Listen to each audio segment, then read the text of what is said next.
നിങ്ങൾ അറിഞ്ഞോ, ഒറ്റപ്പാലത്ത് ഇങ്ങനെ ലൈവ് ആയിട്ട് നിൽക്കാൻ ലൈവ് 7 സൂപ്പർ മാർക്കറ്റ് നിങ്ങൾക്കായി ഓപ്പൺ ആയിരിക്കുന്നു.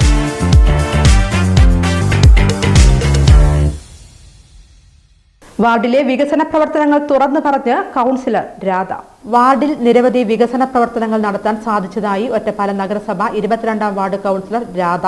റോഡുകൾ നവീകരിക്കാനും പുതിയ റോഡുകൾ നിർമ്മിക്കാനും ഡ്രൈനേജ് പ്രവൃത്തികൾ നടത്താനും സാധിച്ചതായി കൗൺസിലർ പറഞ്ഞു. കഴിഞ്ഞ 4 വർഷത്തെ വാർഷിക ഫണ്ട് ഉപയോഗിച്ചുകൊണ്ടും SC ഫണ്ട് ഉപയോഗിച്ചുകൊണ്ടും 4 റോഡുകൾ റീടാറിംഗ് ചെയ്തിട്ടും നവീകരിക്കാൻ സാധിച്ചു. അതുപോലെ തന്നെ കോൺക്രീറ്റ് റോഡും അതുപോലെ ഒരു ടാർ റോഡായിട്ട് 5 റോഡുകൾ പുതിയതായി നിർമ്മിക്കാനും സാധിച്ചു.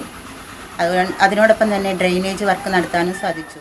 കുന്നുംപുറം പൊതുകിണർ ഗ്രില്ലിട്ട് സംരക്ഷിക്കാനും അംഗൻവാടി പൊതുകിണർ സംരക്ഷിക്കാനും അംഗൻവാടി മുകൾ ഭാഗം ട്രസ് വർക്ക് നടത്താനും കഴിഞ്ഞതായും കൗൺസിലർ രാധ പറഞ്ഞു. മീറ്റ്ന കുന്നുംപുറം ഭാഗത്ത് ഒരു പൊതുകിണർ അവിടുത്തെ ജനങ്ങളുടെ ആവശ്യപ്രകാരം ആ കിണറിനെ ഗ്രില്ലിട്ട് സംരക്ഷിക്കുകയും അതുപോലെ 2 അംഗൻവാടികളിലെ 81ാം നമ്പർ അംഗൻവാടിയിലെ കിണർ നവീകരിക്കുകയും ഗ്രില്ലിട്ട് സംരക്ഷിക്കുകയും അതുപോലെ അംഗൻവാടിയുടെ മുകൾ ഭാഗം ട്രസ് വർക്ക് നടത്തുകയും ചെയ്തു.